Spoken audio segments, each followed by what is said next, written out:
다같이 사도신경으로 신앙 고백하심으로 2월 25일 화요일 아침 예배를 하나님께 드립니다. 나는 전능하신 아버지 하나님, 천지의 창조주를 믿습니다. 나는 그의 유일하신 아들, 우리 주 예수 그리스도를 믿습니다. 그는 성령으로 잉태되어 동정녀 마리아에게서 나시고 본디오 빌라도에게 고난을 받아 십자가에 못 박혀 죽으시고 장사된 지 사흘 만에 죽은 자 가운데서 다시 살아나셨으며 하늘에 오르시어 전능하신 아버지 하나님 우편에 앉아 계시다가 거기로부터 살아있는 자와 죽은 자를 심판하러 오십니다. 나는 성령을 믿으며 거룩한 공교회와 성도의 교제와 죄를 용서받는 것과 몸의 부활과 영생을 믿습니다. 아멘.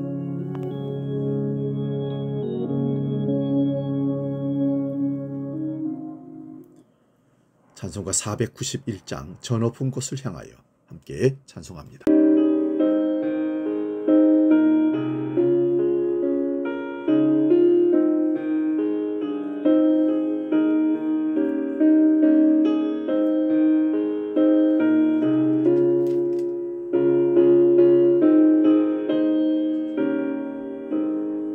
저 높은 곳을 향하여 날마다 나아갑니다. 내 뜻과 정성 모아서 날마다 기도합니다. 내 주여 내 맘 붙드사 그곳에 있게 하소서. 그곳은 빛과 사랑이 언제나 넘치옵니다. 외로움과 죄가 있는 곳 나 비록 여기 살아도 빛나고 높은 저곳을 날마다 바라봅니다. 내 주여 내 맘 붙드사 그곳에 있게 하소서. 그곳은 빛과 사랑이 언제나 넘치옵니다. 오늘 우리에게 주신 하나님 말씀은 구약 시편 23편 4절에서 6절 말씀 봅니다. 시편 23편 4절에서 6절 봉독할 때 살아계신 하나님의 음성을 들을 수 있기 바랍니다. 지금 봉독합니다. 내가 사망의 음침한 골짜기로 다닐지라도 해를 두려워하지 않을 것은 주께서 나와 함께 하심이라. 주의 지팡이와 막대기가 나를 안위하시나이다. 주께서 내 원수의 목전에서 내게 상을 차려주시고 기름을 내 머리에 부으셨으니 내 잔이 넘치나이다.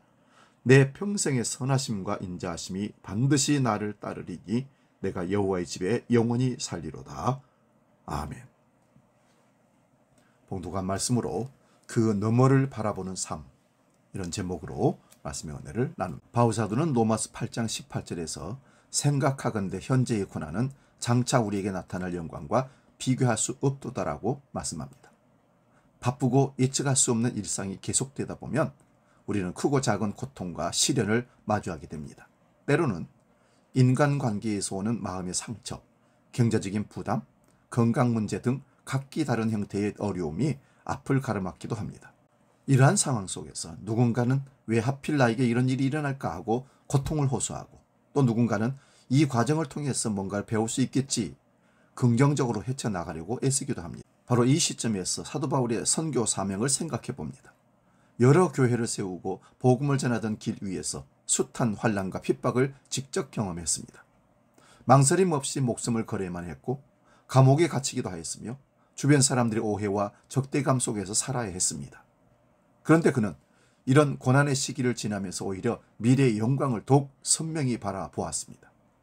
그리고 궁극적으로는 우리가 지금 겪고 있는 고통과 비교할 수 없을 만큼 큰 은혜와 영광이 우리 앞에 약속되어 있다고 선포했습니다. 이 말씀은 오늘날 살아가는 우리에게도 유효합니다. 현실적으로 보면 지금 당장 느끼는 고통이 전부인 것처럼 그 무게가 너무나 버겁게 느껴질 때가 있습니다. 그때마다 바울이 경험한 혹독한 현실은 상상 이상이었습니다. 죽음을 각오해야 했고 주변의 따돌림과 배신까지 감당해야 했지요. 하지만 그는 오히려 그런 시련들을 그리스도와 함께라는 고난이라고 믿었고 그것이 결국 영광으로 인도하는 길임을 확신했습니다. 물론 우리에게도 시련은 결코 가볍지가 않습니다. 그렇지만 이 고난의 끝에 기다리고 있는 소망이 무엇인지, 그리고 그 소망을 붙들 때 우리의 영혼이 얼마나 단단해질 수 있는지를 한번 깊이 생각해 볼 필요가 있습니다. 바울이 말한 장차 우리에게 나타날 영광은 단지 사후의 천국만을 의미하지 않습니다. 우리의 삶 속에서 하나님의 섭리가 열매 맺게 될 때, 그리고 그 열매를 통해 하나님께서 주시는 마음의 자유와 기쁨을 누릴 때 우리는 이미 이 땅에서도 영광의 일부분을 맛보고 있는 셈입니다. 예전 신문에는 TV 프로그램 편성표를 올려놓아서 TV 프로를 미리 알아서 기대하고 보았던 기억이 납니다. 우리 인생도 마치 그 편성표처럼 미리 볼 수 있다면 얼마나 좋을까요? 그러나 안타깝게도 연약한 인간은 앞길을 미리 볼 수 없습니다. 앞날을 알 수 없기에 미래에 대한 불안은 커지기 마련입니다. 특히 인생에서 가파른 고난의 산과 마주할 때 그 두려움은 배가 됩니다. 오늘 시편 23편 4절의 말씀에는 양들에게 놓인 사망의 음침한 골짜기가 등장합니다. 골짜기는 산과 산의 가운데에 놓인 움푹 파인 지형을 뜻합니다. 이스라엘 광야는 풀이 산발적으로 자라기 때문에 목자는 필연적으로 양을 새로운 초지로 이동시켜야 합니다. 그 과정에서 양들은 골짜기를 지나야 할 때도 있습니다. 그러나 분명한 사실이 있습니다. 그 골짜기를 지나야 양들이 푸른 풀밭에 이를 수 있다는 점입니다. 골짜기는 우리의 도착지가 아닙니다. 골짜기는 푸른 풀밭을 향해 지나가야 할 과정입니다. 우리가 도달해야 할 종점은 사랑하는 목자와 영원히 함께할 푸른 초장입니다. 목자는 자신의 생명을 걸고 양들을 푸른 풀밭으로 인도하고 계십니다.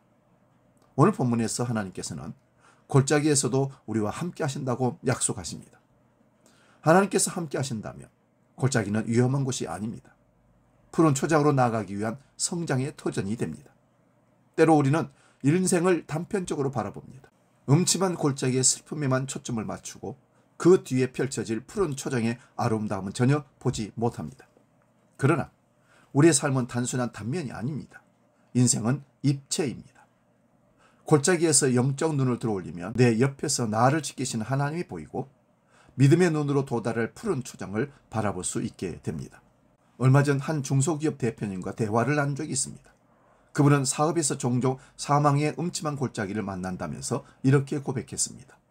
사업을 하다 보면 너무 힘들어 숨이 꼴딱꼴딱 넘어갈 것 같은 순간이 있다는 것입니다. 그때 저는 새벽기도에 나아가 주님만 의지합니다. 그러면 며칠 뒤 놀라운 사실을 발견합니다.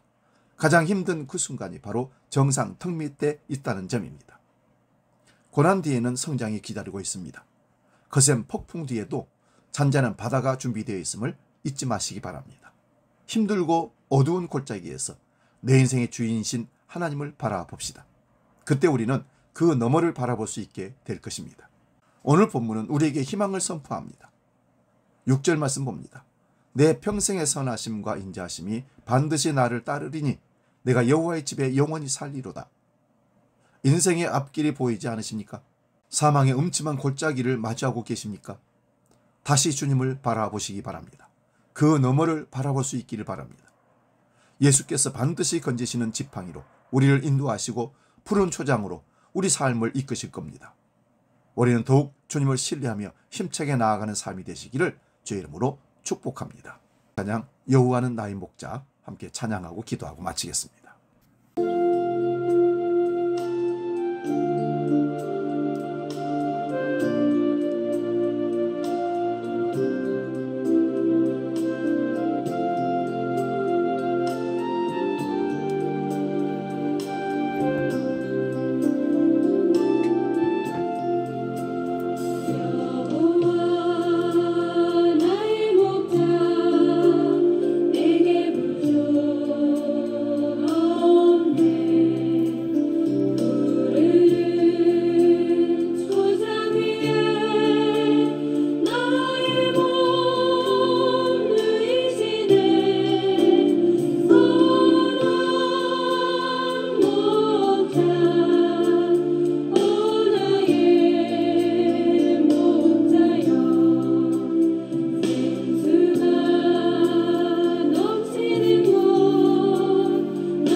기도하겠습니다.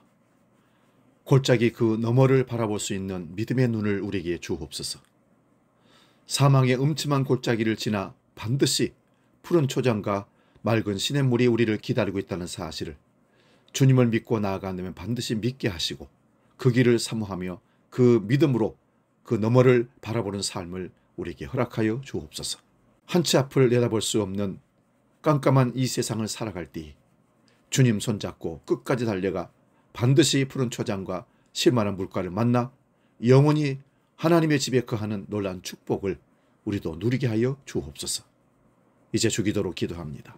하늘에 계신 우리 아버지, 아버지의 이름을 거룩하게 하시며 아버지의 나라가 오게 하시며 아버지의 뜻이 하늘에서와 같이 땅에서도 이루어지게 하소서. 오늘 우리에게 일용할 양식을 주시고 우리가 우리에게 잘못한 사람을 용서하여 준 것 같이 우리 죄를 용서하여 주시고 우리를 시험에 빠지지 않게 하시고 악에서 구하소서. 나라와 권능과 영광이 영원히 아버지의 것입니다. 아멘.